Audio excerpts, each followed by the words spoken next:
ఇదిగో నా పిల్లల కోసం బనానా షేక్.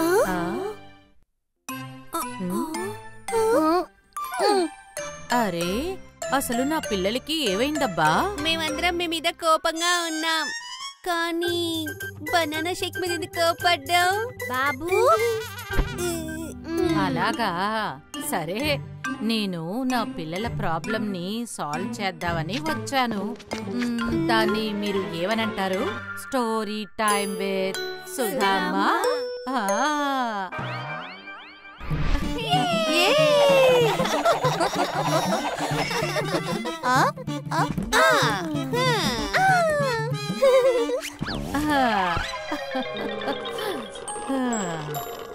అయితే అమ్మ ప్రారంభిద్దామా? ఒకరోజు విజయనగరంలోని విద్యాధర్ రాజు ఇంకా అతని మంత్రి సారంగా ఇద్దరు మారువేషాల్లో నగర సంచారానికి వచ్చారు. మహారాజా, ఎవరైనా మిమ్మల్ని గుర్తుపడితే ప్రమాదమే. అరే, అదంతా వదిలేయండి, పక్కనేం జరుగుతుందో చూడండి. జనం ఎంత సంతోషంగా ఉన్నారు. అరే, నీటిలో వచ్చింది ఓడా. అరే రండమ్మా రండి, ఉల్లిపాయలు వంకాయలు కొనుక్కోండి. మన ప్రజలు సంతోషంగా ఆనందంగా ఉండడం చూస్తుంటే నా మనసు చాలా హాయిగా ఉంది. కాస్త చూడండి, అసలు సంతోషమే లేని మనిషిని మనం ఇక్కడ చూడలేకపోతున్నాం. మహారాజా క్షమించండి, ఏనుగు దంతాలు తినేటప్పుడు వేరే విధంగా ఉంటాయి.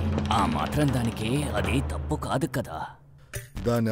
దానికర్థం ఏ మనిషి అయితే తృప్తి పడతాడో వాడే సుఖంగా ఉంటాడు. కానీ వాస్తవానికి ఎంతమంది తృప్తిగా ఉన్నారు అది మనం విచారిస్తేనే తెలుసుకోగలుగుతాం. సరే, నా దగ్గర ఒక పథకం ఉంది. ఆ పథకాన్ని ఇప్పుడు నేను మీకు చెప్పనా? నాకు ఈ విషయం ఖచ్చితంగా తెలియాలి. అంటే మీరందరూ సంతోషంగా ఉన్నారా లేరా అని. మన రాజ్యంలో మీ అవసరాలన్నీ తీర్చబడుతున్నాయా లేవా, ఆ విషయం తెలియాలి. ఇక్కడ ఉన్న మనుషుల్లో ఎవరైనా సంతోషం లేకుండా ఉన్నారా? నేను చాలా సంతోషంగా ఉన్నాను మహారాజా. ఎందుకంటే బయటికి వెళ్లి వ్యాపారం చేయడం నాకు అస్సలు ఇష్టం లేదు. కొంచెం కొంచెంగా చేర్చడం వల్ల మా వంటగదిలో భోజనానికి ఎటువంటి కొరత లేదు. మాకింకా ఏం కావాలి మహారాజా? అవునవును, మా వ్యాపారం, మా వృత్తి అన్ని బాగానే సాగుతున్నాయి. మేమంతా సంతోషంగా ఉన్నాం. మంచి విషయం. మంత్రి గారు. మహారాజా, మీరు చెప్పింది విన్న తర్వాత మహారాజు గారు ఆనందించారు. ఇలాంటి అద్భుతమైన సమయంలో ప్రజలు ఎవరైతే సంతోషంగా ఉన్నారో వాళ్ళందరికీ రేపు ప్రభుత్వ తోటని చూపించబోతున్నా. అక్కడ అరుదైన పువ్వులు పళ్ళు అన్నీ ఉన్నాయి. ఆ పళ్ళుని కోసుకుని తినొచ్చు, అలాగే పువ్వులని కోసుకుని ఇంటికి తీసుకువెళ్ళొచ్చు. ఆ ప్రభుత్వ తోట మహారాజు గారికి ఎంతో ఇష్టమైన ముఖ్యమైన తోట. మహారాజు దేశ విదేశాల నుండి పళ్ళ చెట్లు, పూల మొక్కలు తెప్పించి పెంచారు. మీరందరూ తోటని చూసి ఆనందించండి. ఈ తోటలో ఉన్న దొడ్డిదారిలో మహారాజు గారు మీ అందరి కోసం ఎదురు చూస్తున్నారు. ఇదిగోండి.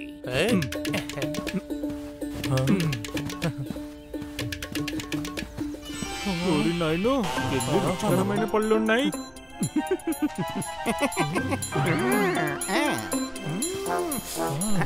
అద్భుతంగా ఉంది. ఈ తోట ఏదో వేరే లోకంలో ఉన్నట్టుగా ఉంది. అరే, మీ మాటలతోనే మీ సమయాన్ని వృధా చెయ్యండి.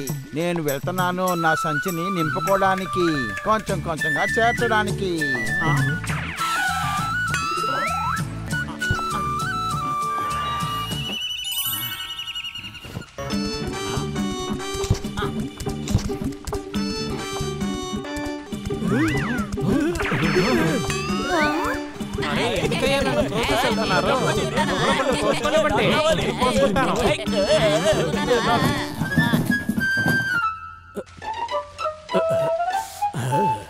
మీరు మొట్టమొదటిసారిగా ఈ రోజే వచ్చారు. ఆలోపు మీ సంచిని నింపేశారా? ఈ అందమైన రుచికరమైన పళ్ళు కంటే ఇంకేం కావాలి? మీరే చెప్పండి మంత్రి గారు. కొంచెం ముందుకెళ్ళి చూడండి. ఈ తోట లోపల ఇంత పెద్దదిగా ఉంటుందని నేను అస్సలు ఊహించలేదు. ఊరినైనా ఎంత ఆశ్చర్యంగా ఉంది. బంగారపు పళ్ళ అద్భుతం. అయ్య బాబోయ్, వజ్రం, ముత్యం, వైడూర్యం పువ్వులా. ఈ తోట నిజంగానే పెద్ద ప్రభుత్వ తోటలాగానే ఉంది. దీన్ని నేను దక్కించుకున్నానంటే పెద్ద ధనవంతుడిని అయిపోతాను. కొంచెం కొంచెంగా చేర్చి. అరే వీళ్ళే అన్ని కోసేసుకుంటే నాకేం దొరుకుతుంది? కొంచెం కొంచెంగా చేర్చి. అదిగో చూడండి, మహారాజు గారు వస్తున్నారు.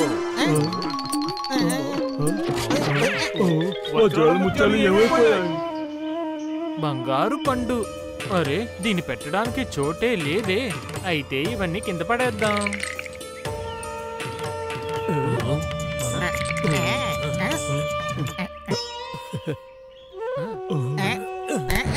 నాకు కావాలి, నాకు కావాలి.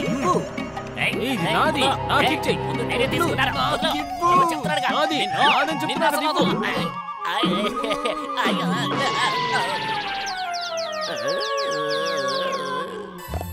అన్నా అది నాకు కూడా కావాలి.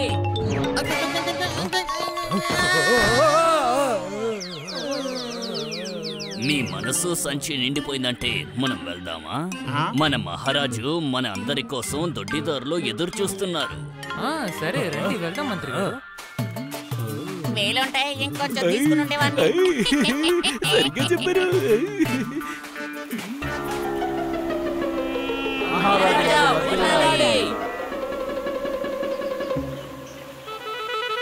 వెళ్ళండి వెళ్ళండి, మహారాజు గారు మీకోసమే ఎదురు చూస్తున్నారు. ఈ నదేటి ఇంత వేగంగా ప్రవహిస్తోంది.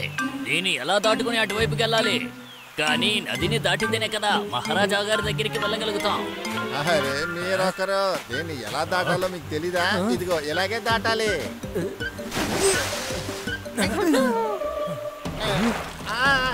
ఎవరైనా కాపాడండి, కాపాడండి, కాపాడండి, ఎవరైనా కాపాడండి. సంచిని వదిలేయ్, లేదంటే నీటితో పాటు నువ్వు కొట్టుకుపోతావు. వదలను వదలను, ఈ సంచిని నేను వదలను వదలను నేను వదలను. కాపాడండి కాపాడండి, నా సంచి. అయ్యో నా సంచి పోయిందే, ఎలాగో ఇప్పుడు ఏం చేయాలి నాకు అర్థం కాదు. త్వరగా వెళ్ళండి, మహారాజు గారు ఎదురు చూస్తున్నారు. ఈ నది చాలా వేగంగా ప్రవహిస్తోంది. మనం అటువైపు వెళ్ళకపోతే మహారాజు గారికి కోపం వస్తుంది. సరేలేని వెళితే బంగారపు పళ్ళుతో పాటు మనం కూడా కొట్టుకుపోతాం. ఇప్పుడు ఏం చేయాలి?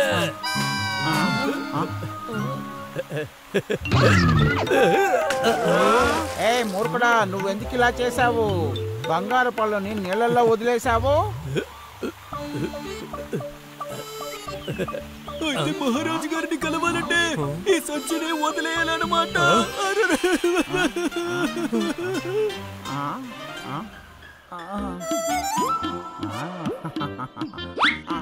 ఎక్కడ పోయింది? ఏవేవో ఆలోచించాను, ఇలా అయిపోయింది. కొంచెం కొంచెంగా చేర్చి.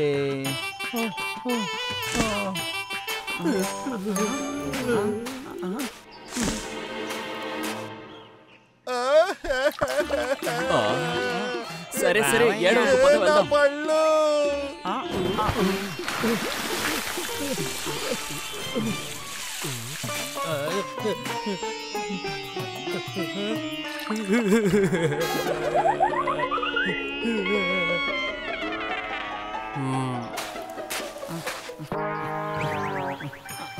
చేతికి అందింది నోటికి అందలేదే.